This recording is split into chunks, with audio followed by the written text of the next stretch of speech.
Good morning, Year 5. Here are your answers to yesterday. So I have put in there for each one how I turned it into a fraction with a denominator of 10 first and then a decimal. And here's page 2. Okay, there are lots of answers to this one. I just gave what I felt was the most obvious one for me. As long as you are able to explain which one you think is the odd one out clearly using good mathematical vocabulary, then that's fine. And then page 3. There you go. Okay, here is your Fluent in 5 for today. Pause, give yourselves 5 minutes and then unpause for your answers. Here are today's answers. Now, as I promised yesterday, I'm going to just go through how you solve this one because these are the ones that we're working on at the moment, multiplying by 2 digits. So I'm just going to go through that one for you. So 4,623 times 28. If you're still finding this method quite tricky, you could actually break it into 2 different calculations, and you could do 4,623 times 8 and then 4,623 times 20, and you could either do that by timesing by 2, making it 10 times bigger, or timesing it by 10 and then doubling it. I'm going to go through it this way because this is what we've been doing. So everything needs to be multiplied by 8 first in this number. So 8 times 3 is 24. 8 times 2 tens is 16 tens. Add those 2 tens, gives us 18 tens. 8 times 6 hundreds is 48 hundreds. Add that one, gives us 49 hundreds. 8 times 4 thousands is 32 thousands. Add those 4 is 36 thousands. Okay, I always cross those ones out just so they don't get in the way. And I'm going to be multiplying by 20 now. But to make it a bit easier, I'm actually going to pretend for a minute that that's a 2 and just make my number 10 times bigger by putting a 0 in here to shift everything along. So 2 times 3 is 6. 2 times 2 tens would be 4 tens. 2 times 6 hundreds would be 12 hundreds. And 2 times 4 thousands would be 8 thousands. Add that 1. Obviously, I do know that that we were actually talking one column out for that one because we'd already put our 0 in. Now I'm going to add them up. Ones, tens, hundreds, thousands, tens of thousands and hundreds of thousands gives you 129,444. So yesterday we were looking at how to find the equivalent fractions and decimals using what we know about tenths and hundredths. So today we're going to build on from that, but we're going to look at decimals or fractions that are more than 1. So this time we're going to start with the fraction 5 quarters. Now, just by looking at 5 quarters, hopefully you can see that it's going to be more than 1 because the numerator is bigger than the denominator. So if we took some shapes and we cut them into 4 equal parts, we want 5 of those parts. So it's going to be more than a whole one. Okay, just going to show you what that would look like visually. So here's a whole one and it splits into 4 equal parts because our denominator is 4. Here's another one and it splits into 4 equal parts because our denominator is 4. We want 5 of those quarters. So we'll have all of that one and one more from that shape. So we've got 4 quarters and 1 quarter. And that makes 5 quarters. So all you need to do in this situation then to turn it into a decimal is separate the wholes and the parts. So this is the wholes and these are the parts. The wholes you just turn into an integer, a whole number. 4 quarters is the same as 1. And then 1 quarter we're going to turn into decimals in the same way as we did yesterday. So here's 1 quarter. We want our denominator to be 10 or 100. Now I know that 10 isn't a multiple of 4, so I'm going to go for 100. So I'm multiplying it by 25 there. Therefore, I have to do the same to the numerator. So 1 quarter is 25 hundredths, which is 0.25. So we've got 1 whole one and 0.25. So altogether, that makes 1.25. So 5 quarters is equivalent to 1.25.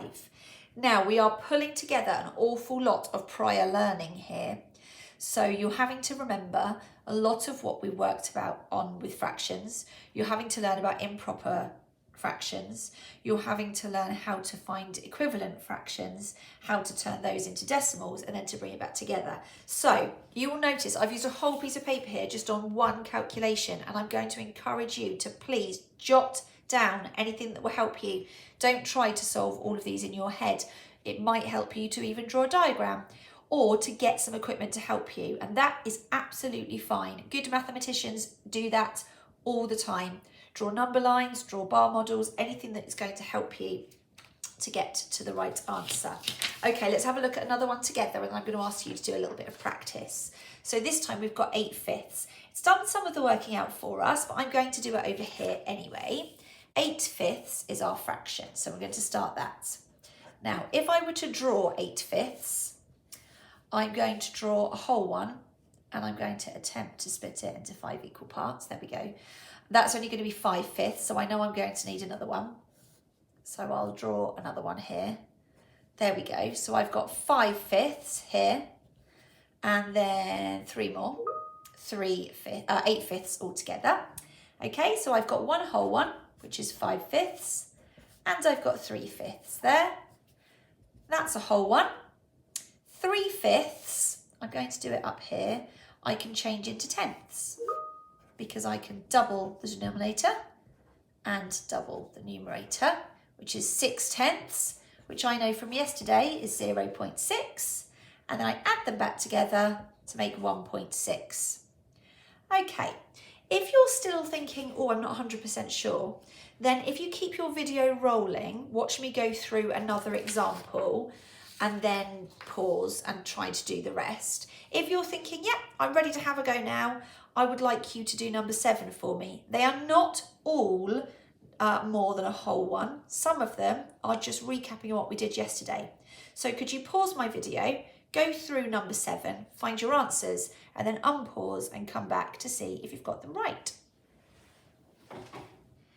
Okay, so let's go through some of these then. So if you've already done it, you can just check your answers. But if you're still not sure, have a look at me go through one and then maybe have a go at the rest. So A was one where we weren't looking at a number higher than 1. So it was just applying what we learnt yesterday.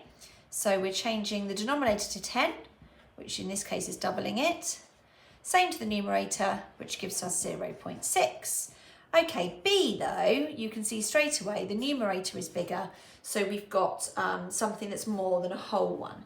So how we're going to do it is this. We're going to split it into parts and wholes. Now I'm going to draw it only because I think that really helps. If you're a visual learner, you can see. Now notice all my shapes are split into 2 equal parts because that's what the denominator means. At the moment, I've got 1, 2, 3, 4 of them. I need 5 of them. So I'm going to keep going. Okay. So I've got my halves, my 2 equal parts. I need 5 of them. So I'm just going to shade in 5. You don't need to draw this, but if you think it's helpful, then absolutely you can. Okay, so what I've got here is I've got 2 halves and 2 halves and 1 half.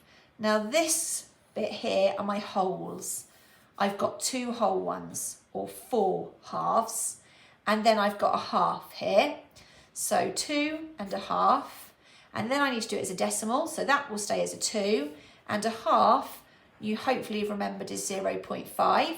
If you didn't, of course, you can just make it into a fraction where 10 is the denominator, 5/10 or 0.5, and so altogether 5 halves is 2.5. Okay, let's have a look at C. C then was one where we're not looking at any wholes. We're looking at parts, 9/20.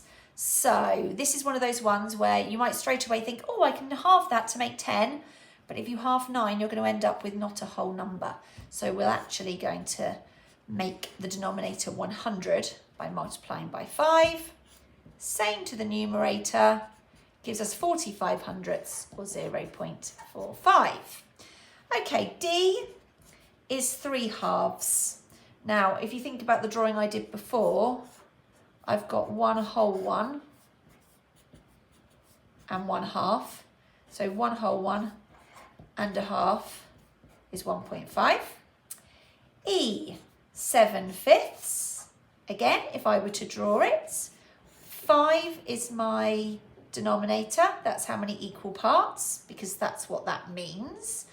There's 5 there, I need 7, so I'm going to keep going. Notice that I am drawing the whole 5 each time, because we're talking about fifths. Each whole one is 5 equal parts. So 7 of those fifths now. There's 5 there, and there's 2 there. So that's 1 whole 1 and 2/5. Let's make this fraction so that it's over 10. Double and double, 4/10, which is 1 and 4/10, or 1.4. And then the last one, F, is 11/4. Now I'm just going to show you, because some of you won't need to draw those pictures, thinking about what you know about 4. Hopefully you've got a really good knowledge of the 4 times table. So I know that 4/4 is going to be a whole 1. 8/4 is going to be 2 whole 1s. So I can straight away split that 11/4 into 8/4 and 3/4 parts and wholes. That is 2 whole 1s, and that is 3/4. And we just need to get the fraction so that it's got 10 or 100. In this case, 100, because we know that 4 isn't a factor of 10. Timesing by 25, which should give us 75. So we should end up with 2.75. There's quite a lot there. I went through quite quickly because I think some of you would have been able to do that without extra help. If you're still thinking, oh, I'm not sure here what Mrs. Brown has done, rewind a little bit, go back to the beginning again, have a go at doing them again, and then run through my answers again, see how you got on. Okay, right, moving on then. So let's have a look at number 8. Okay, so number 8 is just going through again, reminding you how you might have found a decimal exactly the same way I've just done. You keep the wholes as they are, and you just change the fraction to a decimal, and then you add it back together. Okay, don't worry too much about this method. You can look at it if you want to, but this is the method we used. We kept the 3, and then we changed the fraction so that it had 10 or 100 as the denominator, and then we changed it into a decimal. Okay, right, here we go then. This time we are looking at mixed numbers. So let me just get another piece of paper. Okay, so I'm going to do 9A, and then I'm going to ask you to have a go at the others. If you want to, you can do 9A along with me. So we've got 2 whole 1s and 3/5. So I'm going to keep my whole 1s as they are.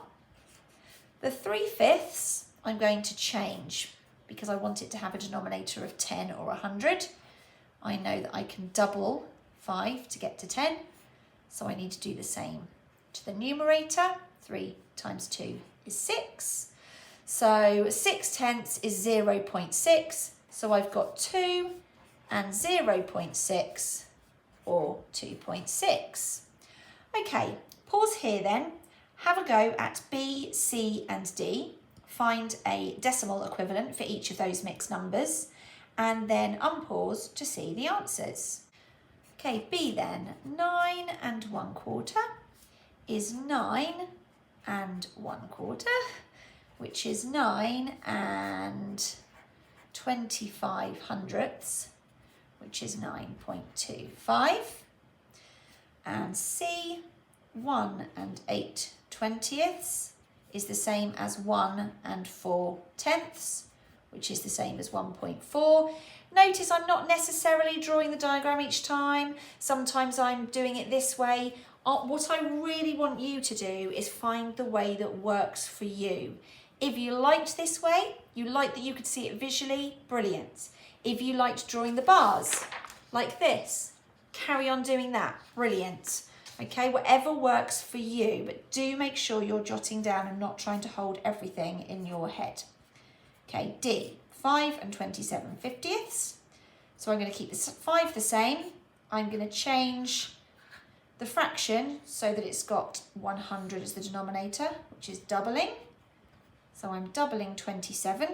Double 20 is 40. Double 7 is 14. So double 27 is 54. And then I'm going to change it to a decimal, 5.54. Okay, how'd you get on? Hopefully not too bad, because we're now going to go the other way round.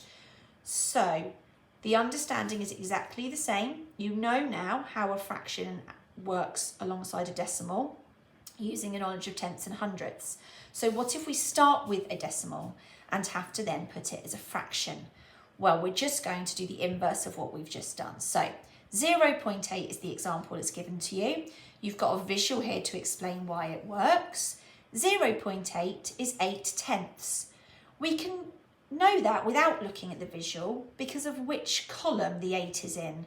We know, here's our good old place value grid again, that the column after the decimal point is our tenths column. So if we've got 0.8, we must have 8/10, which as a fraction looks like this. And then it's this bit now that is asking us, simplest form. Remember, that's making the numbers as small as we possibly can.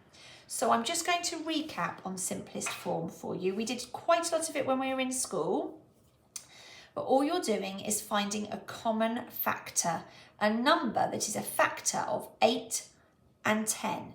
Factors, remember, are numbers that we can divide by to get a whole number answer. So both 8 and 10 are even numbers. So they both must be divisible by 2. So I'm going to do that. I'm going to divide the bottom number by 2, giving me 5. And I'm going to divide the top number by 2, giving me 4. 4 and 5 don't share any factors, so that's the simplest form. Okay, let's have a look at some more. As I'm aware that we're now bringing in something else that we did a little while ago, and there's quite a lot to remember. So here is another example for us. This time we're given the fraction 2.5. Okay, I'm going to do it on my piece of paper, although you have got the handout to help you if you need to as well. So there's 2.5. How are we going to write that? Well, there's two ways of doing it, aren't there? We've got two whole ones there and 5/10 or 0.5. So again, just like we did with the other way round, I'm splitting into wholes and parts, okay? So then I'm going to say, well, actually my 2 can just stay as it is. 5/10, I know you can write like that. So it's nice and easy this time. We've got 2 and 5/10. Can we simplify that 5/10 though? Have a look at the numbers 5 and 10. Is there a number we can divide them both by? Is there a multiplication table that 5 and 10 both appear in? Hopefully you were shouting at me, yes, Mrs. Brown, they both appear in the 5 times table. So I'm going to divide them by 5, which tells me that 5/10 is equivalent to a half. So 2.5 is equivalent to 2 and a half. Of course, some of you might have spotted that straight away without having to do all the working out. And the last one then, so number 12 on your sheet before you have a go at doing some yourself is this, 7.25 as a fraction. So again, I'm going to split this into wholes, 7 whole ones, and then the parts, 0.25, okay? I know that my 7 is going to stay the same. 0.25 is 25 hundredths, okay, using what we did a few weeks ago. Now I need to simplify 25 hundredths. So looking at those two numbers, what could we divide them both by? See if you can come up with a common factor for those numbers. Right, there's more than one right answer here, so I'm going to go with 5 because I think some of you would have spotted that 25 and 100 are both multiples of 5. We know that because they end in 5 or 0. So I'm going to divide them both by 5 first. So 100 divided by 5 is 20, and 25 divided by 5 is 5. But then I'm going to tell you again, this isn't the simplest form yet. There's something else we can do. Look again at the numbers 5 and 20. What number could they both be divided by? Okay, hopefully you spotted they could be divided by 5 again. So that will give us 4 as our denominator, because 20 divided by 5 is 4, and 5 divided by 5 is 1. Now you may have spotted that we could have divided by 25 and just done that in one big jump. Either way is fine, you'll get to the same answer, which is 7 1/4. Okay, there's quite a few here to practice. So what I'm going to do is this. I'm going to ask you how confident you feel with changing these decimals into fractions. If you feel super confident, then pause now, have a go at all of them, and then go through to the part of the video where I go through the answers or show the answers at the end. If you're unsure, keep the video rolling. After I've had a go through A for you, pause, see if you can do B, then let me play the video to show you B, then pause, have a go at C, and so on. So if you want to have a go at just doing them all and then checking your answers, absolutely fine. That's great. If you want a bit more help, just go through one at a time. You try it and then watch me solve it. You try it and then watch me solve it. Hopefully, as we go through, you get a bit more confidence. So pause here if you want to have a go, otherwise keep the video rolling and we'll go through them one at a time. Okay, let's have a look then. 13A, 0.4. 0.4, if we think about how we might say that number, that has a 4 in the tenths column. So it's already 4 tenths. So now we just need to go to simplest form. Both of those are even numbers, so I can halve them both, which give me 2/5. So 0.4 is the same as 2/5. B, 2.8 is 2 whole ones and 8 tenths. So 8 tenths I'm going to change by halving both the numbers again to 4/5. So 2.8 is 2 and 4/5. C, 3.75 is 3 whole ones and 75 hundredths. Okay, I'm going to change my 75 hundredths I'm going to divide by 25. So 4 and 3. It's always a good idea. These ones like 3/4 and 1/4. It's a really good idea to just try and spot them straight away. Okay, so 3.75 is 3 and 3/4. Okay, let's have a look at D. 0.6. This one's done for us already pretty much, isn't it? 6 tenths, which looks like that. And then we'll halve both the numbers to give us 3/5, and there's your answer. Let's have a look at E. 5.2. Okay, so we've got 5 and we've got 2 tenths. 2 tenths cancels down to 1/5 by halving both the numbers. So 5.2 is 5 and 1/5. F, 2.45 is 2 whole ones and 45 hundredths.